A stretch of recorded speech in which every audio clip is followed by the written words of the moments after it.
출판사 대표가 알려주는 투고의 정석 3탄입니다. 저는 포렌이나라는 작고 귀여운 출판사를 운영하고 있고요. 소설가이기도 합니다. 20년 차예요. 그래서 출판사 대표로서 원고를 대하는 마음, 작가로서 원고를 대하는 마음, 출판사 대표로서 계약서를 대하는 마음, 작가로서 계약서를 대하는 마음 다 잘 알고 있습니다. 그래서 오늘 좀 설명을 드려볼게요. 출판사와 계약을 하기로 했어요. 어떤 점을 주의해야 할까요? 이런 질문도 엄청 많죠. 자, 투고 후에 출판사로부터 연락을 받았습니다. 만나서 계약을 하기로 했어요. 와, 이제 정말 작가가 되는 것일까? 감개무량한 마음도 잠시, 출판사가 내민 계약서를 보니까 머리가 찌끈찌끈, 도대체 뭐가 뭔지도 모르겠습니다. 그런 분들을 위해서 간단 명료하게 설명해 드릴게요. 일단 출판 분야 표준 계약서인지 확인해 봅니다. 출판 분야 표준 계약서라는 건 부당한 계약을 막기 위해 우리나라 출판문화산업진흥원에서 만든 계약서예요. 출판사와 미팅 전 이 계약서를 미리 살펴보고 가면 도움이 될 겁니다. 이건 출판진흥원 사이트에서 다운받을 수 있어요. 사실 출판 분야 표준 계약서를 쓰는 출판사라면 크게 걱정할 건 없습니다. 문구를 조금씩 변경해서 출판사 사정을 반영하는 경우는 당연한 일이에요. 그렇지만 표준 계약서를 이용할 만큼 상식적인 출판사라면 그 계약 내용 역시 대체로 상식적입니다. 그리고 멀쩡한 출판사들은 미팅 때 항목 하나하나를 세세하게 설명해 줄 거예요. 만약 설명이 부족하다면 우리가 꼼꼼히 살펴야 할 건 바로 이겁니다. 종이책, 전자책, 구독 서비스, 오디오북, 계약 범위가 어디까지인가요? 내 원고로 이 출판사에서 발행할 수 있는 범위가 어디까지인지 꼭 살피셔야 합니다. 종이책만 계약한다면 전자책은 타 출판사에서 낼 수도 있어요. 같이 계약할 수도 있죠. 오디오북도 마찬가지예요. 전자책 전문 출판사라면 전자책 하나만 달랑 내고 나머지는 다른 곳과 계약할 수 있겠지만 현실적으로 그건 별로입니다. 되도록 한 곳에서 한꺼번에 다 계약을 하는 편이 좋은데 그게 왜 그런지 알아볼게요. 여러분은 A 출판사와 미팅을 하러 갔습니다. A 출판사가 이렇게 말을 해요. 우리는 전자책 전문 회사예요. 종이책을 내드릴 순 없고 전자책만 계약하죠. A 출판사는 전자책만 전문으로 하는 출판사입니다. 웹소설 쓰시는 분이라면 아마 전자책 전문 출판사에서 계약을 하자는 이야기를 많이 들으실 거예요. 전자책 전문 출판사는 말 그대로 전자책만 출간하지 종이책은 취급하지 않습니다. 하지만 여러분은 이왕이면 전자책도 종이책도 다 내고 싶지만 아직 종이책 출판사는 대답이 없고 전자책을 내자는 A 출판사의 요청을 거절하면 어쩌면 다시는 기회가 없을지도 몰라요. 고민을 하다가 결국 여러분은 수락했습니다. 계약서에 도장도 찍었어요. 종이책을 다른 출판사에서 출간하고자 여러 곳에 투고를 했고 B 출판사에서 다행히 연락이 왔습니다. 미팅 자리에 나간 여러분은 A 출판사와 전자책 계약을 이미 했다는 것을 고지했어요. 그런데 B 출판사가 이렇게 이야기합니다. 그건 좀 곤란하네요. 저희는 종이책과 전자책을 동시에 낼 거거든요. 그냥 종이책만 내주시면 안 되나요? 여러분이 묻지만 B 출판사는 고개를 젓습니다. 그건 당연해요.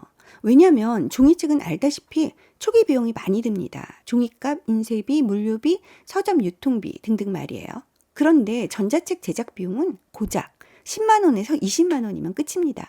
이왕 다 만든 책의 데이터에 10만 원에서 20만 원만 플러스하면 전자책을 만들어서 유통을 할 수 있는데 그 부분의 마진을 포기해야 한다는 거예요. 비출판사로서는 도리도리 고개 저을만 하죠.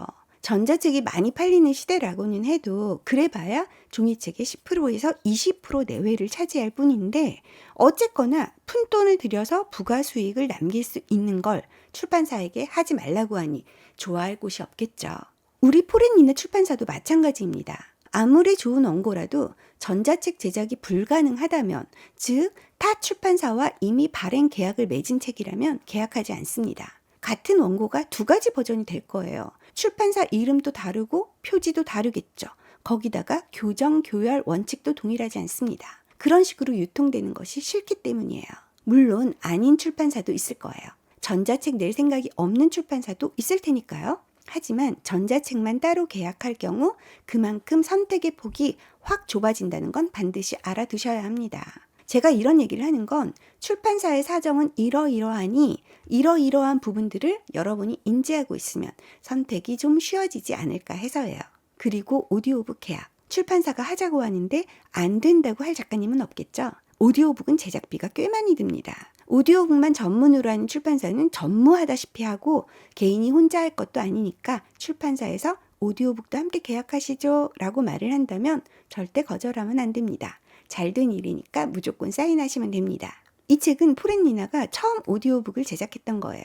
자그마치 1,000만 원이 들어갔습니다. 그 다음에 제작한 오디오북은 그새의 제작비 자체가 좀 내려서 500만 원대가 되었고 그 다음에는 300만 원대 후반 정도까지 되었습니다. 내 원고가 여러 플랫폼에 진출할 수 있도록 도와주는 역할은 오직 출판사만이 할 수 있어요. 그래서 달랑 종이책만 계약하시지 말고 여러 버전의 제작을 제안하는 출판사를 찾는 건 작가한테 정말 중요한 일이 될 겁니다. 인세는 얼마나 되나요? 아주 중요한 문제지만 이건 의외로 간단합니다. 인세는 문학, 그러니까 소설이나 시 분야하고 에세이를 포함한 기타 분야가 조금 다릅니다.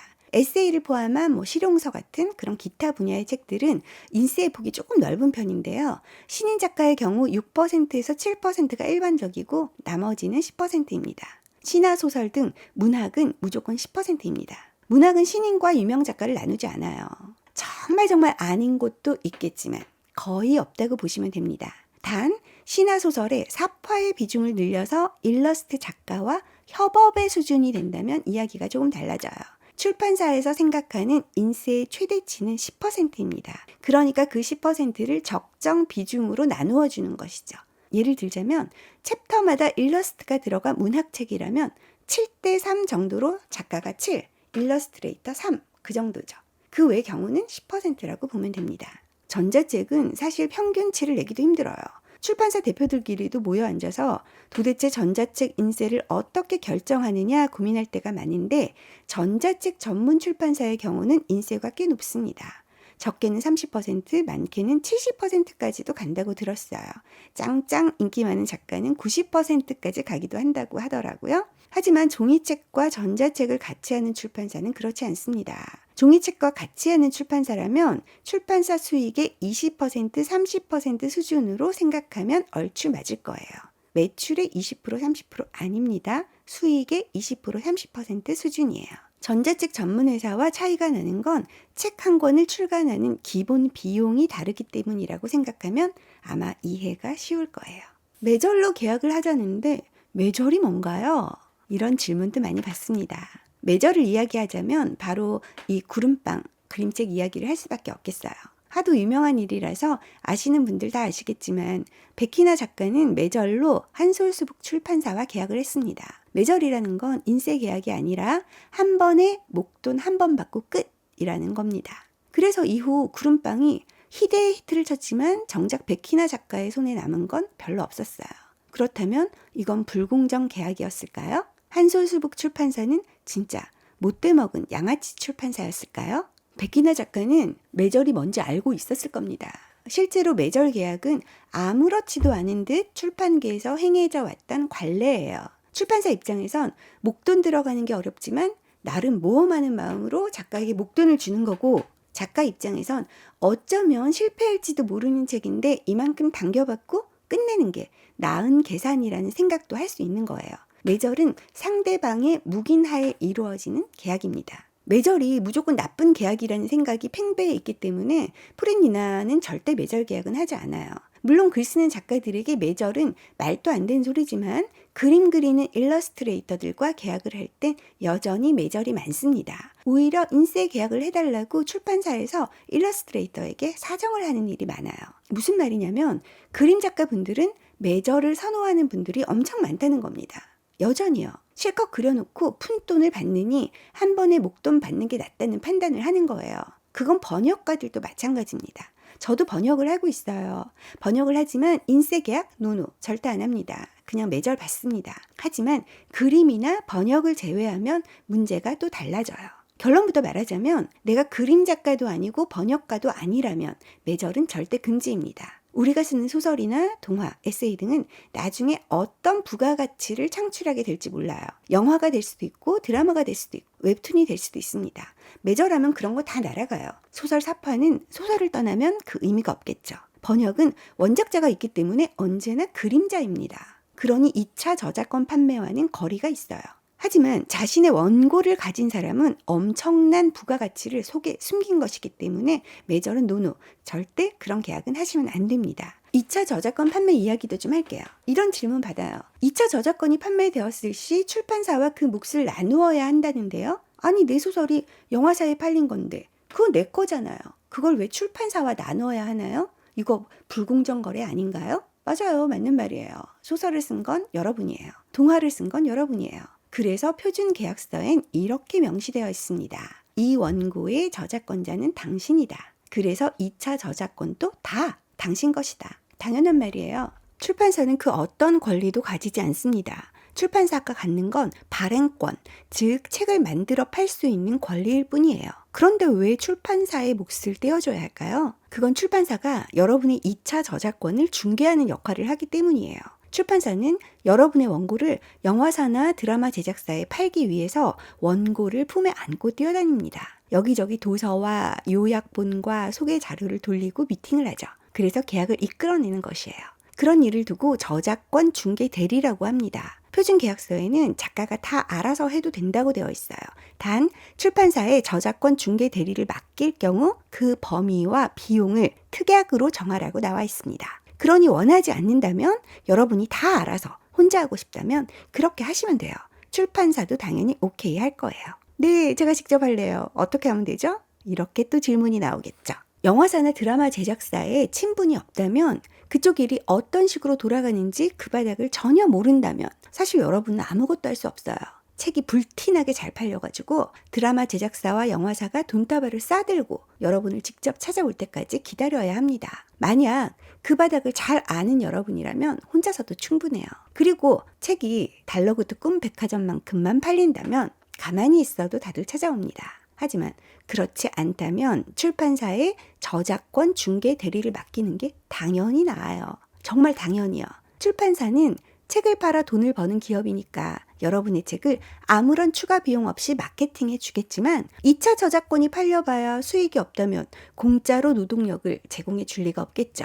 저작권 중개 대리 계약 조항이 없다면 영화사에서 출판사에 전화를 걸어와서 우리가 저 작가의 2차 저작권을 원한다. 이런 말을 할 때 그걸 작가에게 전달해 줄 의무만 존재합니다. 그러니 어쩌면 2차 저작권을 팔 수도 있을 일을 그냥 날리지 말고 출판사에 일임하는 것 나쁘지 않습니다. 실제로 우리 포렌이나에선 10월 10일 출간작의 드라마 제작 계약을 9월 26일에 마쳤습니다. 그러니까 출간도 하기 전에 드라마 계약을 먼저 해냈다는 거예요. 출판사가 2차 저작권 판매를 위해 두 발이 닳도록 뛰면 이렇게 될 수도 있습니다. 당연히 2차 저작권 중개 계약이 완료된 상황이었기 때문에 그렇게 할 수 있었고요. 그러니까 여러분의 부가가치를 높일 계획이 있다면 망설일 일이 아니라고 봅니다. 사실 이런 문제를 계약서 앞에 놓고 작가님한테 조곤조곤 설명해 드리면 열이면 열 모두 수긍을 하십니다. 설명을 안 해주니까 작가님 입장에선 어이가 없고 말이 안 되는 것 같고 막 출판사가 내 거 다 뺏어가는 것 같고 그렇게 느껴지는 거예요. 다 모자란 출판사들 때문입니다. 자, 이제 이런 문제도 알아보셔야 돼요. 출판사하고 계약을 해서 책이 나왔어요. 그런데 이 출판사 마케팅도 형편없고 모든 게 이상해요. 그래서 계약을 해지하고 다른 출판사에서 책을 다시 내려고 합니다. 편집 디자인 원본 파일을 달라고 해서 다른 출판사에 넘겨도 될까요? 이 질문 역시 참 많이 받습니다. 결론부터 말하자면 그래도 됩니다. 출판사가 계약과는 달리 일을 제대로 처리하지 못한다면 계약 해지 사유가 되고 그 계약은 해지할 수 있습니다. 그리고 해지한 후 다른 출판사와 다시 계약을 맺을 수도 있어요. 그런데 원고를 다시 넘겨서 처음부터 다 새로 하는 건 어쩐지 비효율적이잖아요. 그래서 원래 출판사의 편집 디자인, 인디자인 파일 원본을 요구할 수도 있습니다. 단, 당연히 돈을 지불해야 합니다. 여러분이 출판사한테. 왜냐하면 그건 그 출판사의 자산이기 때문이에요. 교정, 교열을 한 인건비도, 편집 디자인을 한 인건비도, 표지 일러스트도 다 출판사가 돈을 들여 한 거예요. 그걸 그냥 달라고 할 순 없어요. 편집 디자인 원본 파일까지는 아니라도 교정지가 오가면서 왜 최종 교정을 본 PDF 파일이 있으니까 그건 그냥 쓰면 안 되냐고 그렇게 묻는 분들도 계세요. 그것도 안 됩니다. 교정, 교열 비용이 그 PDF 안에 들어있기 때문이에요. 그래서 표준 계약서에도 그 내용이 명시되어 있습니다. 그 작업물을 가져가려면 출판사에 비용을 지급하라고 말이에요. 아마 다툼이 일어날 지경까지는 가지 않을 거예요. 출판사로서도 순순히 내어줄 겁니다. 가지고 있어봐야 쓸모가 없으니까 말이에요. 허랑방탕한 금액을 부르지도 않을 거예요. 출판계는 좁아가지고 서로 나쁜 소문 나면 좋을 게 하나 없습니다. 그러니 좋게 의논하면 결과가 나쁘지 않을 거예요. 그래도 정 돈을 지불하기 싫다면 작가 입장에서는 손댄 흔적 하나 없는 자신의 생 원고, 그러니까 초고만을 가져가야 합니다. 절대 싸움을 만들어선 안 된다는 것만 기억하세요. 이 바닥 진짜 좁습니다. 사실 계약 해지까지 갈 땐 작가님 입장에선 많이 화가 나 있는 상태겠죠? 그래서 그 상황까지 가게 된 걸 텐데 그래도 심호흡 습습 후 하며 너그러운 표정으로 잘 끝내시길 바랍니다. 자, 내용이 길었습니다. 살짝 요약해 보도록 할게요. 제 분야가 문학이라서 문학 쪽만 한정할게요. 1번, 표준 계약서인지 확인하자. 2번, 웬만하면 전자책만 따로 계약하지는 말자. 3번, 문학 쪽 인세는 기본 10%다. 4번, 매절 노노. 5번, 2차 저작권 중개 개념을 확실히 알자. 6번, 출판사가 이후에 마음에 안 든다면 계약을 해지할 수도 있다. 그리고 이제 진짜 마지막 한 가지. 작가님, 그런데 책이 나오면 몇 권이나 사주실 수 있나요? 첨부 가능하세요? 이렇게 묻는 출판사가 있어요. 이게 무슨 소리냐고요? 가끔가다 이상한 출판사들이 이런 식으로 작가한테 책을 떠넘기는 경우가 있습니다. 작가 네가 첨부 사줘. 안 된다면 500부라도 사. 그 정도도 못 사주면 이 계약 안 된다? 팔리지도 않을 책 우리가 내주는데 너 그 정도도 못 해줘? 이건 거의 자비 출판이에요. 작가가 정말 주변 지인들에게 듬뿍듬뿍 선물하고 싶은 마음에 스스로 출판사의 요청에 책을 대량 구매할 수는 있지만 출판사가 책을 작가한테 떠넘기면 절대 안 되는 겁니다. 이런 말을 하는 출판사라면 뒤돌아보지 말고 걸으세요. 이건 양아치들이나 하는 겁니다. 책을 출간하고 싶은 작가 지망생들은 이런 꼬임에 쉽게들 넘어갑니다. 그러지 마세요. 이왕 기다려온 출간 조금 더 늦어진다고 해서 세상이 무너지지 않습니다. 그러니 더 찬찬히 고르고 골라서 좋은 출판사 만나세요. 투고의 정석은 여기까지였습니다.